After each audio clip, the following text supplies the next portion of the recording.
Imagine a small, forgotten town in rural America, a place tucked so deep in the backwoods that outsiders rarely pass through, and when they do, they never stay long. The houses sit far apart. Roads are little more than dirt trails, and the people, well, they cling to their own dark traditions. Hidden within this isolation, rumors circulate of a child who never had a chance at innocence. A girl, barely a teenager, forced into a marriage she did not choose, to her own uncle. But this was no ordinary family.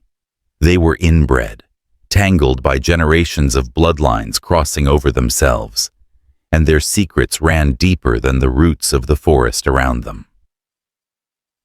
This story isn't about folklore. It's not an urban legend passed down to scare kids. This is the real account of one of the most disturbing unions in America's hidden corners.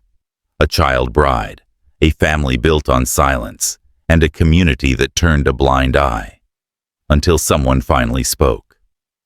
By the end of this story, you'll see how easily a nightmare can be hidden in plain sight, and how far people will go to protect the horrors in their own bloodline.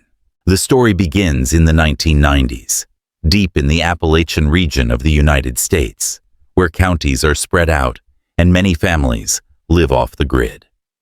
In one of these rural pockets, a family had become infamous for keeping to themselves. Locals whispered that their bloodlines were too close, that children were born with unusual appearances, and that anyone who wandered too close to their property would be met with hostile stares, or worse. At the center of this was a man in his late 40s, known only as Uncle Raymond. He lived in a collapsing farmhouse with rusting cars scattered across the yard, his windows boarded, but his porch always occupied, watching for intruders. The family rarely attended school, church, or any community gatherings. Their children were raised in isolation, cut off from outsiders, and homeschooled in ways that seemed less about education and more about control. Neighbors claimed they saw young girls being kept indoors for months at a time, pale and silent when they finally appeared in public. But no one asked questions directly. Fear of retribution kept mouths closed. The whispers became reality when people learned about Emily, a girl barely 13, who was suddenly seen wearing a tattered white dress one summer. She was always with Uncle Raymond, who introduced her as his wife. The community didn't intervene, though some reported it quietly to authorities. But in these parts of rural America, calls often went unanswered, or investigations ended with nothing more than a knock on a door and a smile to assure officers everything was fine. Emily's story, however, would not disappear so easily, because behind the walls of Raymond's farmhouse, the truth was far darker than anyone imagined. She hadn't just been forced into marriage. She had been born into a family where escape was nearly impossible. It was a humid night in late July, when the first signs of something terribly wrong surfaced. Emily, the child bride, had been missing from the small community's eyes for weeks. No one saw her at the gas station where her family sometimes bought supplies, nor on the rare trips they made into town. One neighbor, an elderly woman who lived half a mile down the road, reported hearing strange noises carrying across the valley. Cries that didn't sound like arguments, but like the sobs of a child in pain. She told her son about it, but he warned her not to get involved. "That family don't take kindly to visitors," he said. "You knock on their door, you might not come back." But one night, a truck driver heading through the back roads claimed he saw something horrifying. As his headlights cut through the dark, he swore he saw a girl dart across the gravel road barefoot, her white dress torn and smeared with dirt. Before he could stop, another figure emerged from the woods, Uncle Raymond himself, grabbing her by the arm and dragging her back toward the farmhouse. The driver slowed, shocked, but when Raymond locked eyes with him, the man said the stare chilled him to his core. It wasn't rage, it was ownership, as though daring him to interfere. The truck driver kept going, shaken and ashamed. Within days, whispers spread again. People said the girl had been trying to escape, that she'd been caught and punished. A few even claimed they'd seen her later with bruises on her face, her eyes downcast, never speaking a word. One boy from the town swore he saw her standing in the upper window of the farmhouse, staring blankly out into the woods, as though begging someone, anyone, to help. But when his parents asked him to drop it, he stayed silent. The incident was quietly reported to local police, but no real action followed. The sheriff, an older man familiar with the family, claimed there was no evidence of wrongdoing, and that children sometimes act out. That statement only fueled the horror, because everyone knew this wasn't a tantrum. It was something much, much darker. To understand Emily's nightmare, you first have to understand the family she was born into. The people of the valley simply called them the Kinleys. They lived in near-total isolation for decades, marrying within their own bloodline, generation after generation. Locals described them as strange, with unsettling appearances, faces that looked too similar, eyes set a little too far apart, and speech that was slurred or difficult to follow. Most never finished school, and many never even registered births or marriages with the state. On paper, the family barely existed at all. Uncle Raymond wasn't just Emily's uncle. He was also her cousin by another bloodline, a product of the family's endless cycle of inbreeding. His dominance in the household was absolute. The Kinleys lived across several broken-down shacks on the property, scattered like forgotten bones along the hillside. Children wandered barefoot, their clothes filthy, their hair unkempt, but whenever strangers approached, they were immediately pulled back inside by older family members. No one from the outside world was welcome here. What made the Kinleys especially terrifying was their silence. They never answered questions directly, and when officials came around, the family would present themselves as polite but guarded. They had a way of closing ranks, everyone sticking to the same story, everyone denying anything unusual. It was a survival tactic, honed over decades, and for the most part, it worked. Emily's marriage to Raymond was more than just a crime of abuse. It was part of their tradition. For generations, girls in the Kinley family were given over to older male relatives as soon as they reached puberty. Marriage licenses were rarely filed. The unions existed only within the walls of their collapsing homes. Outsiders who pressed too hard often backed off after being confronted by Raymond himself, whose reputation for violence kept most people silent. But Emily was different. Unlike some of the other children, she had moments where she resisted, where she looked at outsiders not with the dull eyes of surrender, but with quiet desperation. And that made her dangerous to the Kinleys. A child who wanted freedom could expose them. And that was something Uncle Raymond would never allow. The truth about the Kinleys might have remained buried, if not for a young social worker named Claire Matthews. She was assigned to the county only recently, and unlike others, she didn't grow up hearing the unspoken rule: don't get involved with the Kinleys. Claire had been sent to follow up on reports of missing school attendance from several children in the area, and Emily's name came up. When she asked the sheriff's office for records, she was met with evasive answers: files missing, dates crossed out, reports marked resolved, with no signatures. Something didn't sit right. One afternoon, Claire drove out to the old dirt road leading into the Kinley property. The place was suffocating with silence, save for the creak of cicadas in the summer heat. As she stepped out of her car, she noticed the eerie stillness. Curtains pulled shut, children's toys scattered in the dirt, but no sound of laughter, no movement. She swore she saw a shadow flit past the upper window of the largest shack, just for a second, then disappear. Claire walked cautiously toward the porch, where she was met by Uncle Raymond himself. His eyes were cold, his grin too wide. "We don't take kindly to visitors," he said flatly, blocking the door. Claire introduced herself, asked about Emily's schooling, and was told Emily was sick in bed. Raymond insisted she leave paperwork with him. But before Claire turned away, she glanced up at the window again, and there it was. A pale, gaunt face staring back, a girl's lips moving as if whispering something she couldn't hear. That night, Claire wrote everything down. The strange silence, the locked windows, the terrified child's eyes. She knew something was terribly wrong, but every attempt to raise the alarm was met with indifference. "That family's always been that way," the sheriff muttered, brushing her off.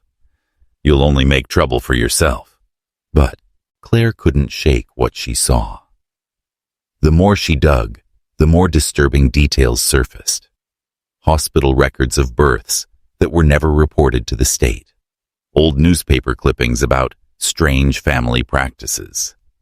And, most chilling of all, whispers from former townsfolk who had moved away, claiming they knew of girls who vanished into the Kinley household and were never seen again.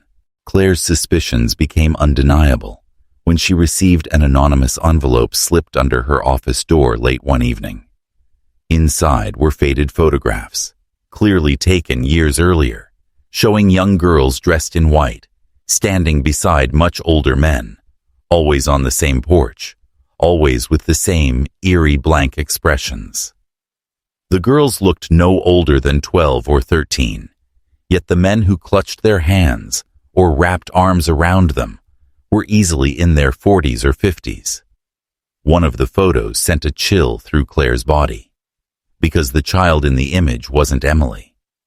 It was another girl who bore the same haunted expression, and according to the back of the photograph, it was dated 1979. The handwriting scrawled there read, "Kinley Wedding." Claire realized Emily wasn't the first. She was one of many. The Kinleys had been marrying off their own children for generations, keeping the abuse locked inside their crumbling homes. The inbreeding wasn't just the result of isolation. It was a calculated cycle, a ritual of control, disguised as family tradition. What horrified Claire most was the discovery that some of the names matched missing persons reports from surrounding counties. Girls had disappeared, reported as runaways, but their trail ended near the Kinley property. Driven by desperation, Claire returned to the farmhouse under the guise of delivering school forms. As Raymond confronted her again, she noticed something chilling. On the mantel inside the living room, visible through the cracked door, were framed photographs. They matched the ones she'd been sent.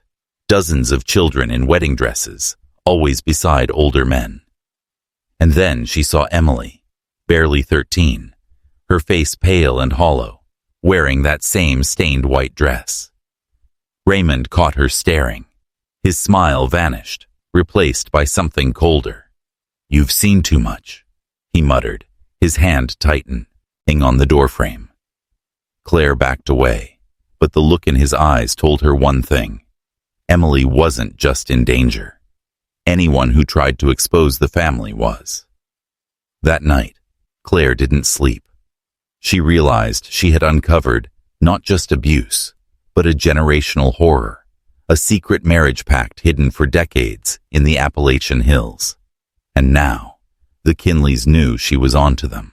After the chilling encounter at the farmhouse, Claire knew she had little time left. She began reaching out to contacts outside the county, desperate to find someone willing to take her seriously. But before she could make progress, something happened that forced her into direct action. Late one stormy night, Claire received a call from the elderly neighbor who had long suspected abuse on the Kinley property. The woman whispered in a shaky voice, "She's running again. The little one, Emily. I saw her in the rain. She's hurt." Claire grabbed her keys and drove through the downpour, her headlights slicing through sheets of rain. When she reached the neighbor's property, she saw a small figure crouched beneath the eaves of the porch, barefoot, drenched, trembling. Emily. Her face was bruised, her lips split, and she clutched a ragged doll to her chest. Claire rushed to her, wrapping her coat around the girl. Emily's eyes darted to the woods, terror etched across her features. "He'll come for me," she whispered. And she was right. Within minutes, the sound of an engine roared down the dirt road. A pickup truck, headlights blazing, barreled toward them. It was Raymond. Claire grabbed Emily's hand and pulled her inside the neighbor's house, locking the door as the truck skidded to a stop outside. Heavy footsteps pounded on the porch, fists slamming against the wood. Raymond's voice bellowed through the storm. "She's mine. You can't take her." The neighbor dialed the sheriff, but Claire knew it wouldn't matter. He'd never help. The pounding grew louder, windows rattling as Raymond circled the house. For a moment, everything went quiet. Too quiet. Then, the sound of glass shattering from the back echoed through the hall. Raymond had found another way in. Claire pushed Emily and the neighbor into a small back room, barricading the door with furniture, her heart pounding in her chest. In the dark, Emily clung to her, whispering over and over, "Don't let him take me back." That night, the farmhouse's horrors had spilled beyond its rotten walls. And for the first time in decades, one of the Kinley children had almost escaped. But Raymond wasn't going to let her go without a fight. The night Raymond stormed the neighbor's house ended with chaos and silence. The sheriff finally arrived, but not before a violent struggle broke out inside. Neighbors later claimed they heard a gunshot echo through the rain, though no one could say for certain who pulled the trigger. When the sun rose the next morning, Raymond was gone, vanished into the woods, leaving only shattered glass and muddy boot prints behind. Emily, trembling and weak, was taken into Claire's custody, her small hands clutching her rescuer like she might disappear if she let go. For a moment, it seemed like a victory. Emily was finally out of the Kinley farmhouse, away from the man who claimed ownership of her. But the deeper Claire pushed into the case, the more disturbing it became. Records of other girls remained unaccounted for, their fates swallowed by time and silence. Every attempt to trace the Kinley family's history revealed only fragments. Births without death records, marriages never filed, children whose names appeared and then vanished. It was like the family had been erasing itself, generation after generation, leaving behind nothing but rumors and bloodlines that spiraled in on themselves. Emily was relocated under state protection, her location kept secret, but whispers in the town continued. People claimed Raymond had been seen lurking in the woods at night, watching from a distance, waiting. Others swore that more girls were still trapped inside those shacks, their cries muffled by boarded windows and a community that chose silence over confrontation. The Kinleys didn't vanish with Raymond's disappearance. They endured, hidden in plain sight, just as they always had. Claire left the county months later, her nerves frayed and her spirit heavy. She had saved one child, but she knew dozens more had never escaped. Years later, when she was asked about the Kinley case, her words They're chilling. They don't stop. They don't change. Families like that, they bury their secrets in blood. And sometimes, you never find all the graves. The story of Emily and the Kinleys remains a shadowed chapter in America's rural backroads. A reminder that some horrors don't exist in haunted houses or ghost stories, but in families who live just down the road, smiling as if nothing is wrong.